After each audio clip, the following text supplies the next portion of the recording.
Assalamualaikum warahmatullahi wabarakatuh. Perkenalkan saya Muhammad Ramdan dari angkatan TI 19G akan mempresentasikan simulasi sistem industri yang untuk mereview jurnal mengenai sistem dinamik maupun ABM yang berjudul jurnalnya yaitu Analisis Critical Learning Incident dan Penggunaan Simulasi Dinamika Sistem, dan yang kedua yaitu Agent Based Modeling pada studi kependudukan potensi dan tantangan, yang diampu oleh dosen pengampu yaitu Amelia Nurpariza. Dan untuk outline-nya yang pertama yaitu literatur review analisis critical learning incident dalam penggunaan simulasi dinamika sistem. Yang kedua, tujuan penelitiannya, metode penelitian, analisis, perbandingan, evaluasi, dan pengembangan. Dan yang ketiga, literatur review-nya mengenai agent based modeling pada studi kependudukan, potensi, dan tantangan.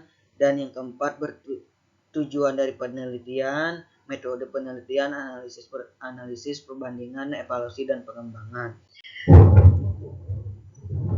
Untuk selanjutnya tujuan penelitiannya yaitu tujuan penelitian ini untuk menampilkan gap dari beberapa penelitian sehingga didapatkan gambaran peluang penelitian selanjutnya. Dengan metode ini penelitian digunakan dalam sistem literatur review atau SLR.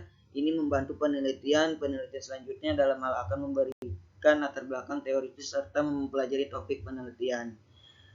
Selanjutnya yaitu analisis CLI pada simulasi dinamika sistem. Ini difokuskan peneliti pada analisis critical learning incident pada pemodelan simulasi dinamika sistem, identifikasi tahapan kritis di mana pengguna mengalami CLI dan analisis bagaimana CLI dapat meningkatkan pemahaman dan kinerja penggunaan dalam menyelesaikan permasalahan yang kompleks. Yang kedua yaitu perbandingan antara metode simulasi. Dilakukan perbandingan antara metode simulasi seperti discrete event simulasi atau DIS, sistem dinamik atau bisa disebut DSD, dan agent based modeling yaitu ABMS dalam konteks behavior operational research.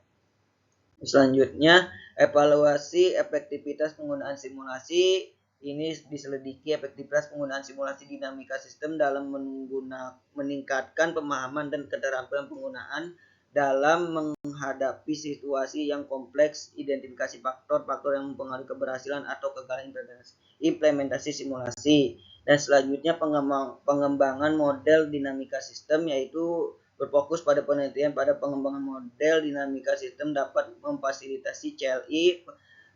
Perhatikan desain antarmuka dan penggunaan user.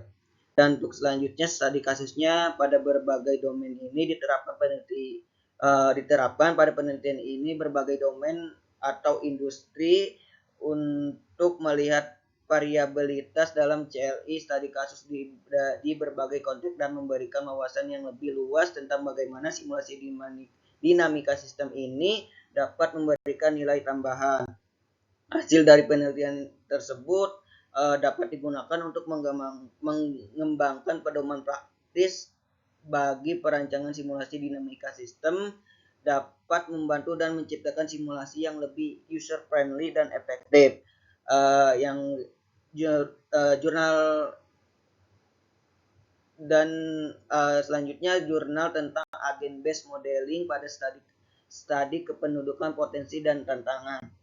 Yang bertujuan penelitian ini adalah memperkenalkan dan menjelaskan tentang ABM, mengkaji potensi dan tantangan aplikasi ABM di bidang studi kependudukan, sebuah ilustrasi aplikasi ABM tentang model penyebaran wabah COVID-19 dengan skema susceptible, exposed, infectious, remove. Sejarah ABM tersebut berawal dari tahun 1940-an dari ide John von Neumann dan Stanislaw Marcin Ulam yang berkaitan dengan gelar automata atau bisa disebut CA, yaitu suatu pemodelan matematika sederhana dari suatu sistem fisik di mana ruang dan waktu sistem tersebut diskrit. Kemudian hal ini membawa pada teori matematik tentang sistem partikel interaktif dan menggunakan metode mekanik statistika untuk mempelajari masalah-masalah yang berkaitan dengan perubahan fase dan sistem dinamika. Terus selanjutnya perancangan ABM pada dasarnya ada 3 tahap dan dalam merancang sebuah ABM. Yang pertama itu merancang model untuk menentukan komponen apa saja yang akan dimasukkan ke dalam model, dan yang kedua membangun model, yang ketiga melakukan uji coba model. Model yang dirancang dapat berupa model berbasis fenomena, model berbasis seperti eksploratif. Seperti satu contoh ini untuk model berbasis fenomena, yaitu model segregasi pemukiman scaling. Model ini dibuat dari fenomena segregasi rasial yang selalu menjadi masalah di Amerika Serikat dari fenomena tersebut.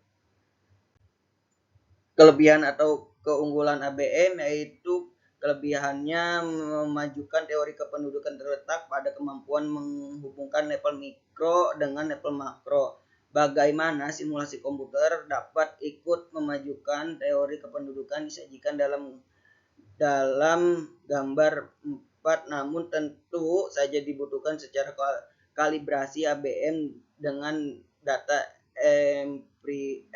empiris. Kelebihan ABM lainnya adalah mampu memodelkan sistem dinamika sosial yang kompleks, misalnya seperti perilaku kompleks tertentu dalam memilih pemimpin saat pilkada. Dan ilustrasi menggunakan ABM yaitu kasusnya memerlukan penanganan lebih besar daripada sumber daya yang tersedia. Maka dari itu penanganan COVID-19 ini akan tumbang penerapan physical distancing seperti jaga jarak atau pembatasan mobilitas pada satu intervensi untuk memperlambat penyebaran COVID-19 tersebut. Hasil dan pembahasan ini, model yang diilustrasikan dapat dikembangkan lebih lanjut untuk memodelkan sistem dan mendekati kenyataan dengan cara melakukan penyesuaian 1039 terhadap keadaan populasi atribut seperti aturan, dan penyesuaian tersebut dapat dilakukan berdasarkan informasi primer maupun informasi sekunder yang tersedia.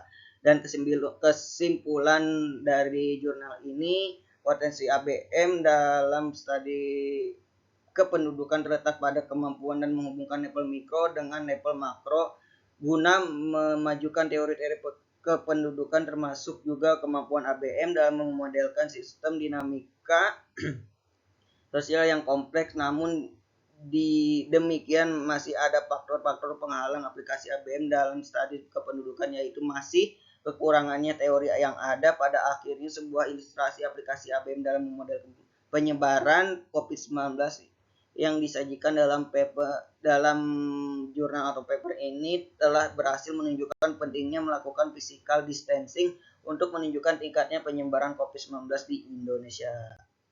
Dan hanya itu saja yang bisa saya tampilkan. Sebelumnya bila ada kekurangan mohon dimaafkan, dan terima kasih. Wassalamualaikum warahmatullahi wabarakatuh.